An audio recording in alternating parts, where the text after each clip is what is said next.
Let's be real. When you hear the word confidence, you probably picture the loudest person in the room, right? The one who's always talking, always demanding attention. But what if that's not real power? Today, we're going to flip that idea on its head and talk about something else entirely, a quiet, steady kind of confidence that doesn't need to make a scene. Okay, so what is this dangerous confidence? Well, it's not about being a jerk or being aggressive. It's about being untouchable. Just imagine it for a second. Imagine walking through your day and criticism or chaos or what other people think, it just doesn't faze you. It doesn't throw you off your game. That's the real goal here. Building a foundation inside yourself that's so strong, nothing on the outside can actually control you. So let's break this down. On one side, you've got what most of us are taught is confidence. It's loud, it's always looking for approval, and man, is it reactive. Someone says something, you snap back. But on the other side, and that's where the magic is. This dangerous confidence is calm. It doesn't need anything from anyone. And because of that, it just naturally leads. It's a huge shift, right? From constantly seeking approval to just generating your own self-respect. All right, so how do we get there? We've got a roadmap. We're going to cover 4 key areas. First, we'll dig into building that strength from the inside out, the internal foundation. Then, we'll look at how that shows up in your words and actions, the external expression. After that, we'll talk about building a truly untouchable mindset. And finally, we'll boil it all down to your path to power. Ready? Let's do this. So, where does this all begin? It starts right between your ears, in your own head. See, before you can project confidence to the world, you have to genuinely feel it for yourself. And it all comes down to 2 things you have total control over: the promises you keep to yourself and that little voice that's narrating your entire life. This right here is the bedrock. You cannot feel powerful if you don't respect yourself first. It's so simple, but so profound. You can't fake your way to real confidence if deep down you don't even respect the person you are. And listen, this isn't about being arrogant, not at all. It's about seeing yourself as worthy and then acting like it. And here's the thing about self-respect. It isn't built on some huge, monumental achievement. It's built in the small moments, the daily choices. You know, when you tell yourself you're going to wake up early and you actually do it, that's a little deposit in your self-respect bank account. When you finally say no to something that's been draining you, boom, another deposit. It's these tiny acts of integrity, day in and day out, that build that unshakable foundation. You know, your brain is a funny thing. It believes whatever you tell it most often. So let's get really practical here with this inner voice challenge. Step 1 is just to notice. Start catching that negative, critical voice when it pops up. And when you do, don't just brush it off, reframe it. So instead of, I can't believe I messed that up, try something like, okay, lesson learned. What's next? Then step 3 is to actively build the voice you actually want to hear with simple, powerful affirmations. This isn't some fake, good vibes only thing. It's straight up intentional mental training. Okay, so we've started building that solid internal foundation. Now let's talk about how that strength starts to show up on the outside. This is all about how you communicate that inner power to the world. And you'd be surprised how often it's done without saying much at all. Just look at this distinction. It's night and day, right? The reactive person is basically a puppet on a string. The situation controls them, they get dragged into arguments, they feel this constant need to defend and justify every little thing. But the confident leader, they control their response. They pause, and in that pause there is so much power. They listen to actually understand, not just to cook up a comeback. They are in the driver's seat of the entire interaction. Seriously, take a second and think about this. How much of your own power do you just give away with your words every single day? Every time you over-explain yourself or justify a decision or get pulled into some pointless back and forth, you're basically handing over a piece of your power. You're sending a signal that says, I need you to approve of me to feel okay. So here are 3 simple principles to take that power back. First, stop explaining yourself all the time.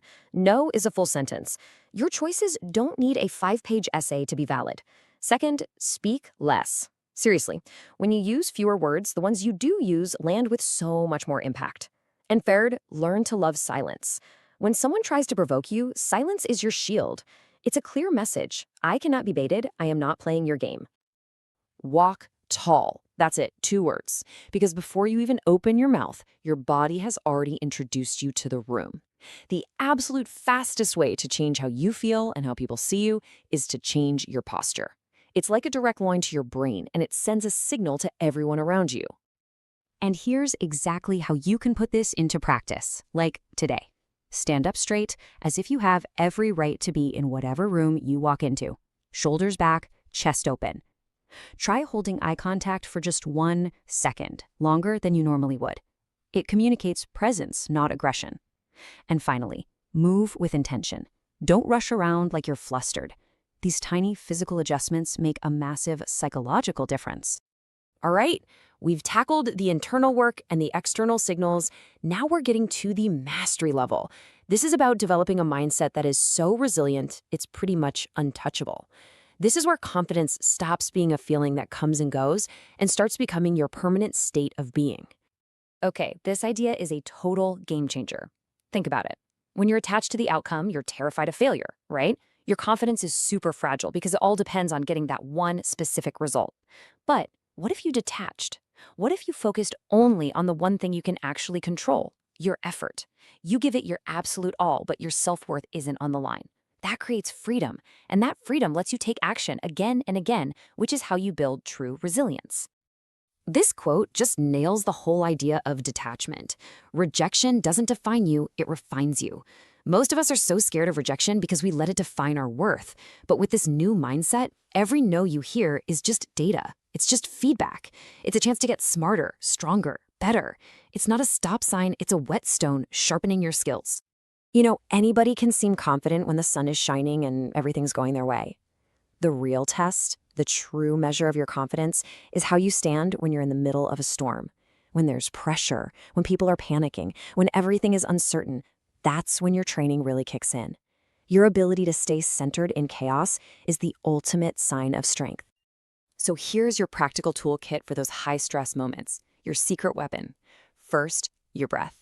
Always come back to your breath. Slow, deep breaths literally tell your nervous system, we've got this, we are in control. Second, your pace. Rushing just adds to the chaos. Slow down, move deliberately. And third, your voice. When everyone else is raising their voice, you lower yours. Speak slower and a little softer. I guarantee a calm voice cuts through the noise and commands more attention than shouting ever will. Okay, we've covered a lot of ground. We've gone from the quiet voice inside your head all the way to how you stand firm in a storm. Now, let's bring it all home. Let's distill everything we've talked about into one final, powerful idea that holds it all together. This isn't just a recap, it's the core philosophy. Now, hold on. This doesn't mean you stop having goals or wanting things. Of course not. What it means is that your sense of who you are, your self-worth, isn't dependent on getting those things. You chase your goals because you choose to, not because you're desperate for validation. You can enjoy approval when it comes, but you don't need it to feel whole. This mindset is true freedom. It makes you the master of your own world. Look, if you forget everything else we talked about today, please remember this one thing. The number one key takeaway is this: react to nothing. Think about it. The person who reacts is always playing defense, always controlled by what just happened. But the person who chooses their response, the one who can take a hit, a comment, a setback, an insult, and not be provoked, that person holds all the cards. This isn't about being passive. It is the ultimate form of control. And that brings us right back to you. This was never just about listening to information. It's about taking action. So I'm going to leave you with a question.